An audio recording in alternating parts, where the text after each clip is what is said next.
माननीय अध्यक्ष जी, मैं इस सदन के समक्ष यह स्पष्ट करना चाहता हूं कि कल का जो प्रकरण में शामिल हमारे कुछ हरियाणा सरकार के विभागों का पैसा था और बोर्ड कॉरपोरेशनों सहित संपूर्ण राशि मात्र 24 घंटे के अंदर अंदर हमारी सारी राशि वो वापस हमारे खातों में जमा हो गई है, जो वो राशि गई है। माननीय अध्यक्ष जी, लगभग बैंक द्वारा 556 करोड़ रुपए जमा कराए गए थे, जिसमें लगभग 22 करोड़ रुपया ब्याज का भी हमने लिया। जो ब्याज था वो भी वापस आ गया, उसको भी हमने जमा, ये हो गया है। और उस पूरे पैसे की रिकवरी भी हमने मात्र 24 घंटे के अंदर कर ली है। बैंक ने यह भी माननीय अध्यक्ष जी अवगत कराया है कि यह प्रकरण मुख्य रूप से बैंक की एक ही शाखा चंडीगढ़, क्योंकि बैंक से भी पूछा गया है, बैंक की एक शाखा चंडीगढ़ के 4-5 मिडिल और लोअर क्लास के कर्मचारी थे, जिन्होंने मिली भगत करके इस बात को अंजाम दिया।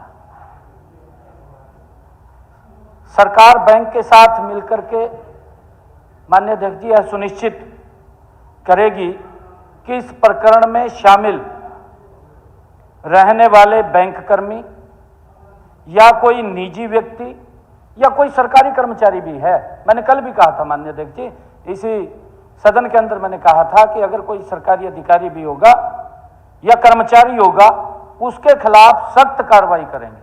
मैं आज उस बात को रिपीट कर रहा हूं। इस मामले में संलिप्त किसी भी व्यक्ति को कोई बख्शने का सवाल नहीं है माननीय अध्यक्ष जी, क्योंकि आज देश के अंदर नरेंद्र मोदी जी जैसा मजबूत चौकीदार यही तो सुरक्षा कर रहा है। भी सरकार के पैसे की तरफ कोई देख भी ना सके, कोई झांक भी ना सके।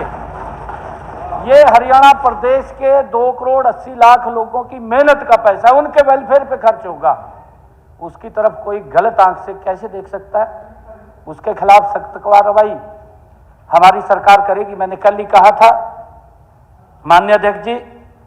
इसके अलावा सदन की जानकारी में मैं यह भी लाना चाहता हूं कि हमने वित्त सचिव के अध्यक्षता में एक हाई लेवल कमेटी भी बनाई। मैंने कल घोषणा की थी माननीय अध्यक्ष जी, प्रेस के अंदर घोषणा की थी मैंने कहा था कि हम एक हाई लेवल कमेटी बनाएंगे जो न केवल इस प्रकरण में शामिल अधिकारियों कर्मचारियों की जवाबदेही तय करेगी, बल्कि ऐसे सुझाव भी ये कमेटी देगी जिससे भविष्य में इस प्रकार की स्थिति न बन सके जो स्थिति आज बनी है। माननीय अध्यक्ष महोदय, मैं बताना चाहता हूं, कांग्रेस के साथियों को शायद यह समझने में कठिनाई भी हो रही होगी कि अब हरियाणा में शासन की कार्यप्रणाली बदल चुकी है, क्योंकि कल और आज भी मैं देख रहा था, मैंने तभी ये कहा है कि बड़े बड़े बैनर्स लेकर के सड़कों पे घूमते हुए नजर आ रहे थे।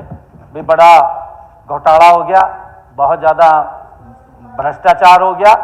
परंतु माननीय अध्यक्ष जी, ये नरेंद्र मोदी जी के नेतृत्व में ये डबल इंजन की सरकार जो एक एक पाई का हिसाब भी रखती है, उसके ऊपर ध्यान भी रखती है कि कोई उसको गलत खर्च ना करे। माननीय अध्यक्ष जी, हमारे विपक्षी साथियों को शायद इस बारे में जानकारी नहीं है कि अब हरियाणा की शासन प्रणाली भी वो पूरी रूप से बदली हुई है, बदल चुकी है। वह दौर अब नहीं रहा जब घोटालों को भी दबा दिया जाता था, जो घोटाले की फाइल होती थी उसको भी दबा दिया जाता था। अब वो दौर नहीं रहा, अब वो दौर नहीं रहा माननीय अध्यक्ष जी। नहीं तो घोटाले की फाइल को दबा दिया जाता था, मेरे पास कई फाइलों को दबा दिया जाता था, जिम्मेदारी तय नहीं होती थी माननीय अध्यक्ष जी, किसी की जिम्मेदारी तय नहीं होती थी। ये हालात थे माननीय अध्यक्ष जी। नरेंद्र मोदी जी के कुशल नेतृत्व में भारतीय जनता पार्टी की सरकार जीरो टॉलरेंस और टू करप्शन की नीति पर मजबूती से काम कर रही है।